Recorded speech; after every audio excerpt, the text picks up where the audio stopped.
maybe someone here was like, what's No, social awareness? Derek, Like, you fucking you're blind. I'm gonna mute you until you realize what's going on.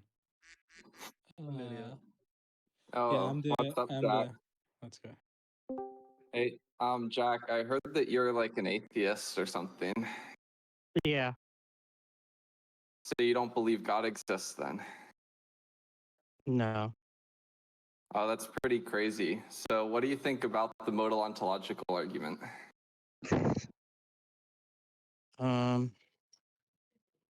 Not really an argument. What do you mean, not really an argument? I think it's like basically like one premise, right? No. Why? From Sorry. Why can't an argument have one premise? I mean, if you accepted the premise, what would you be establishing? The conclusion? But the conclusion is just the premise. Oh, the conclusion is a different proposition than the premise. Wait. How do you do that? How do you do that? Well, you apply an inference rule. What's the inference rule? Necessarily, possibly P implies possibly P. Well, it sounds like you're familiar with the standard criticism of the argument then. So I'm guessing that you deny premise one, or no? I don't think that, I forget exactly how it's put in the argument, but yeah, I don't think a being of that type is possible, if that's what you mean. Okay, well, I have like further support for premise one to give some additional reason to think that it's possible. Uh-huh. So the support for premise one is going to come from this modest principle of explanation. So I call it the principle of possible explanation. And that's just that for all F, where F is an existential fact, there exists an F2 such that F2 stands in an explanatory relation to F1. And F2 is not of the same type as F1. In other words, for some existential fact, like X exists, there's some explanation for that fact, which is not one of the X's. And then it's true that non-perfect beings exist. And so possibly there's an explanation for the existential fact that imperfect beings exist, which isn't of itself a perfect being or an imperfect being. And so by that PPE, possibly there's a perfect being. And that's just premise one of the modal ontological argument.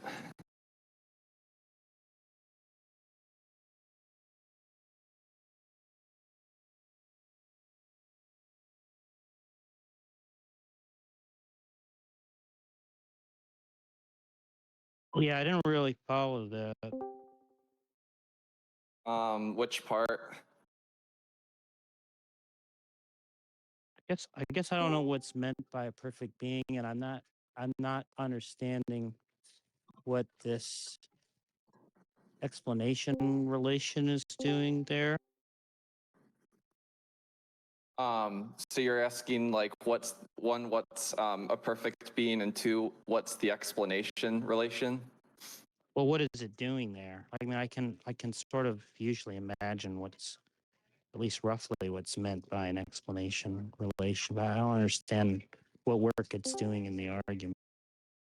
Well, the principle of possible explanation is a premise, and the possibility of there being the sort of explanation which the PPE talks about is what allows you to make the inference from imperfect beings to possibly there's a perfect being, because the principle of possible explanation at play is a modal epistemological explanation principle.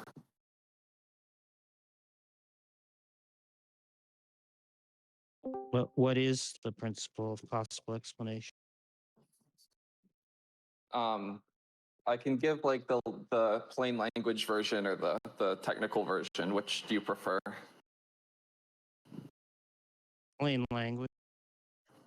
The plain language version is that for some fact about something's existence, so like my chair exists, my table exists, there's an explanation, or possibly there's an explanation for that thing's existence, for the truth of that existential fact, which isn't the thing which isn't a member of the thing being referenced by X when you say X exists.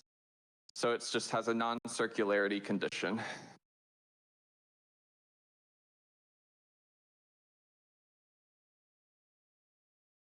There's a principle that is supposed to hold under what conditions? A non-circularity condition. So if you're explaining why turtles exist, the proposition X, turtles exist, the turtles are standing in for X, then there's going to be an explanation for the fact turtles exist. And that explanation itself doesn't involve the existence of some turtle.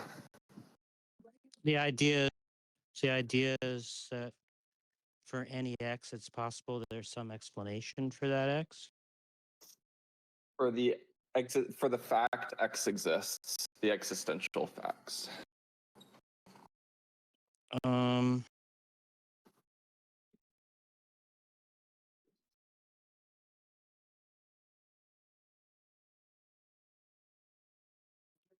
So if I granted that for any X, it's possible that there's an explanation for why X exists, what follows from that? A non-circular explanation, then the next premise in the argument is that imperfect beings exist. It follows from the fact that it's possible that there's an explanation, that there is an explanation? Follows from that it's possible there's an explanation, and that the explanation of a particular existential fact would involve a perfect being. It follows that possibly there's a perfect being. I don't know what the, I don't know what you mean by perfect being. Okay, but you understand what the explanation relation is doing in the argument now? Sounds like you want to say that if I grant this principle, that for any any existing entity, it will follow that it's possible that it has some explanation. Right. Then now the question is just that you want to know what a perfect being is? Well, to start with, A perfect being, well, I guess one thing to say is, however we do define perfect being, as long as perfect being minimally involves necessary existence, then the argument would go through. But I mean, you can take like a view where a perfect being is a being that possesses all perfections, where perfection is just understood as like the best set of properties or the maximal set of good properties. But I don't even know if any particular notion is needed, because as long as necessary existence is included, the argument goes through. I don't really understand concrete necessities. So if that's the kind of thing you're talking about, just don't know what that even is. You don't understand what concrete necessities are? Yeah, Do you understand what necessities simplicator is? in some modalities. Mm-hmm. And then why does adding that it's concrete like change your understanding? Well, because I can understand, say, logical necessities, but then if we're talking about that, there aren't going to be concrete necessities. And I assume you're not talking about like epistemic or doxastic necessities, something like that. No, talking something like metaphysical necessities.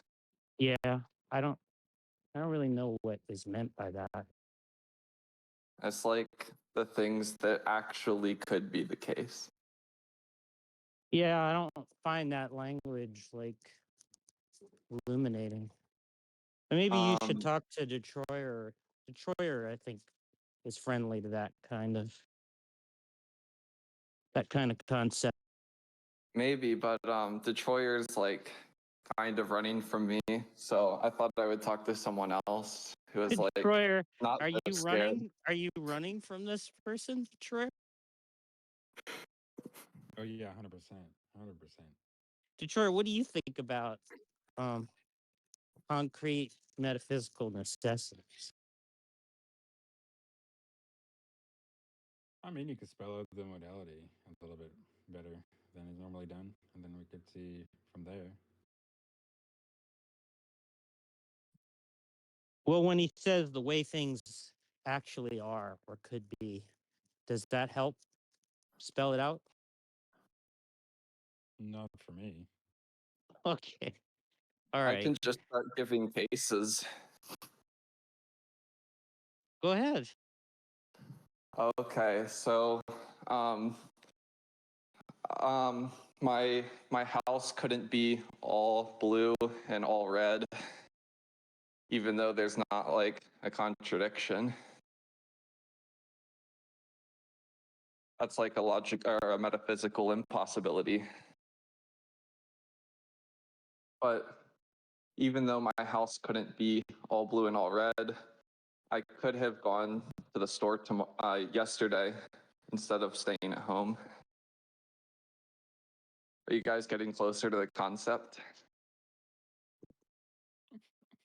Not really, because it seems like once you sort of have a semantics for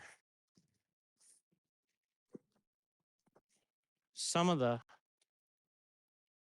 stuff being stated there, it just seems like it is going to entail a logical contradiction of some kind. And so do you think that there's like a logical contradiction in the case where you have something that's like red all over and also blue all over? I think if based on how I would understand what all over is supposed to mean, presumably, yeah. All I mean by all over is that every um, spatial region on the object in question is colored in that manner.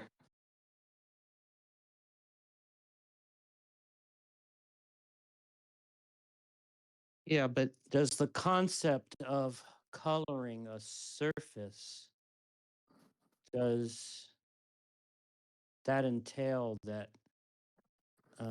two colors can occupy the same point?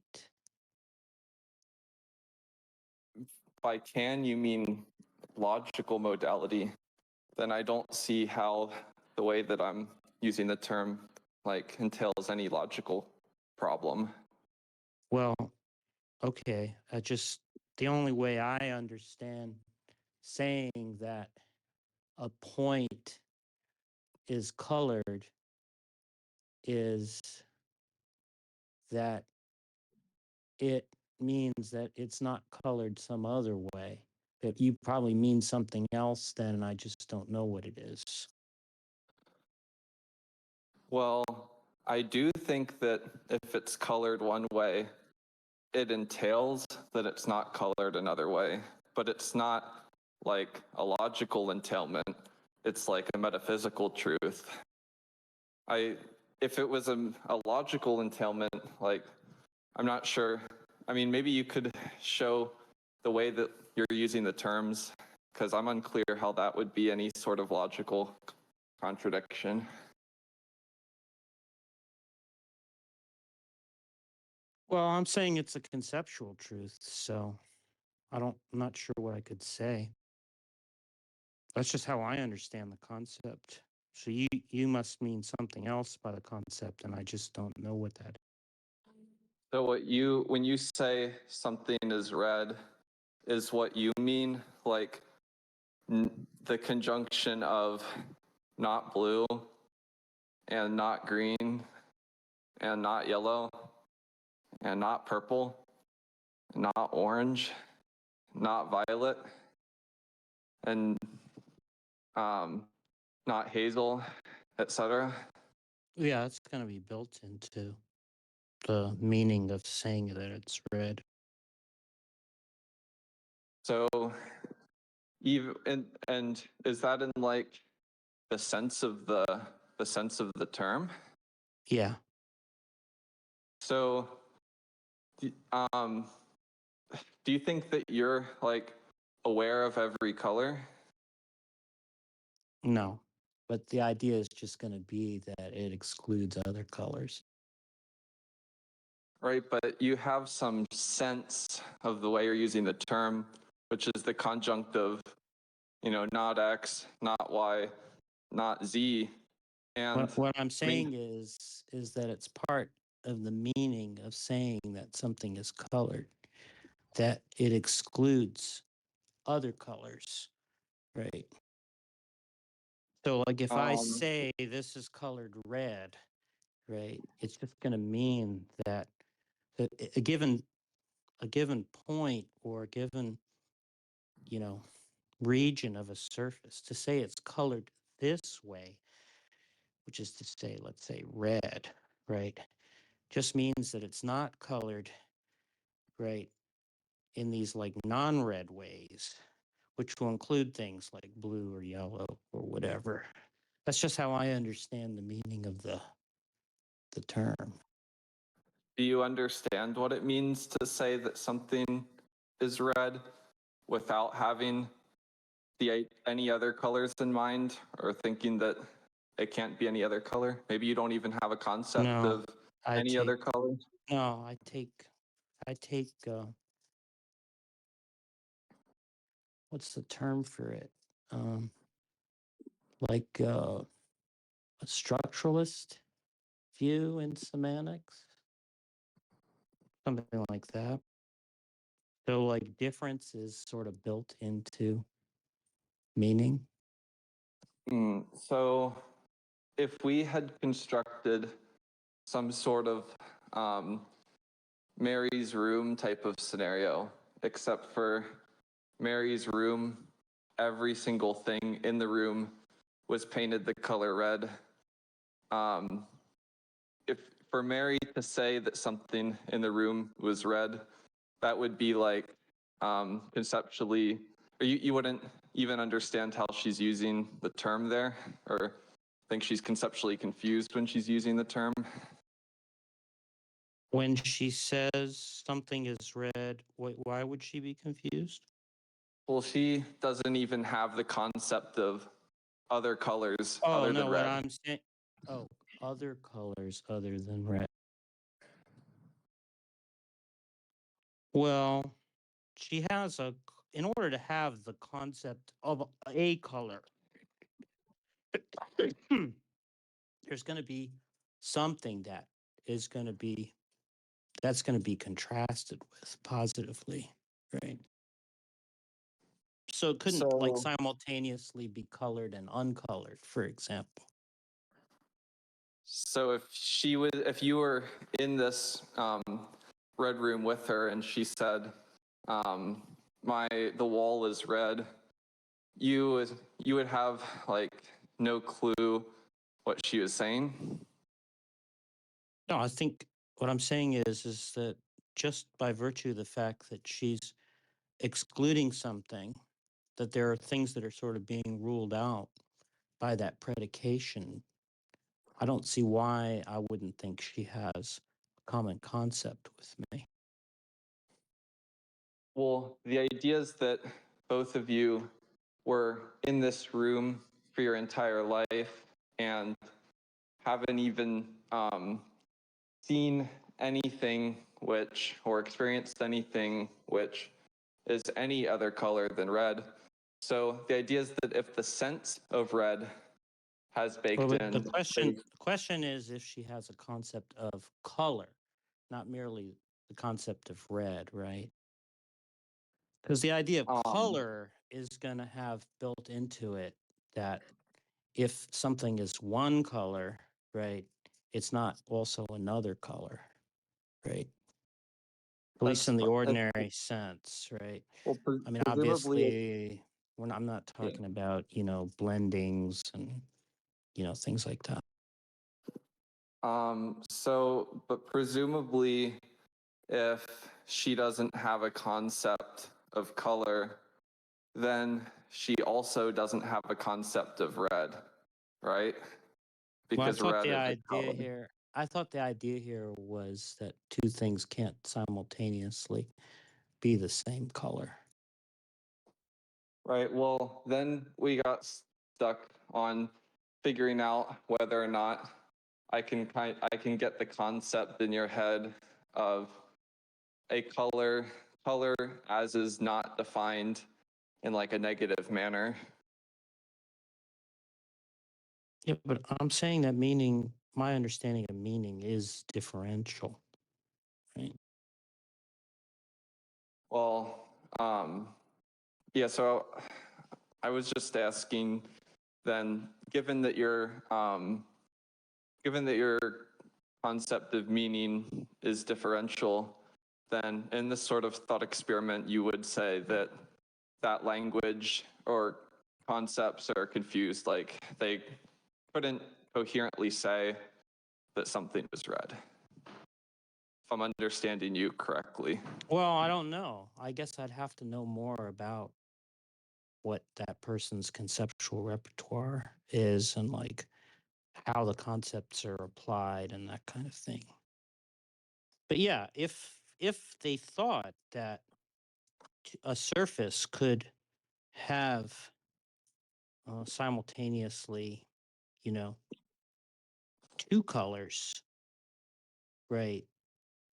That the very same places are both one color and another color, right? Where it isn't the case that it's modeled or banded or blended or whatever, then I would just think we don't share a common concept.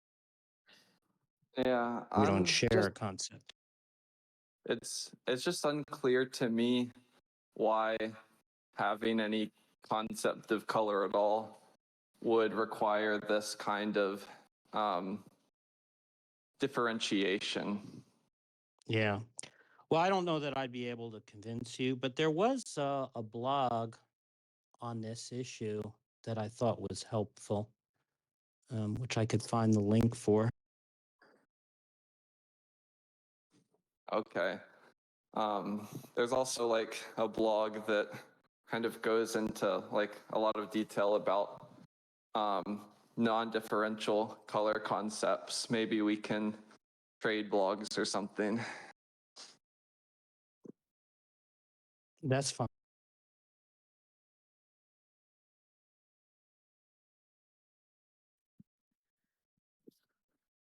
All right, good talk, Jack. Yeah, thank you.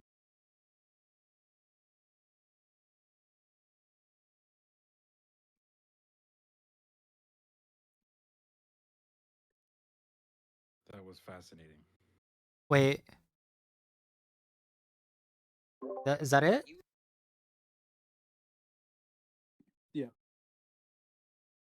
Oh, I was promised blood. Wait, can we get like a clear You're poll? about to get it. You're about to get it. They can get like a clear polling who won. I think yeah. whoever muted that person, good job.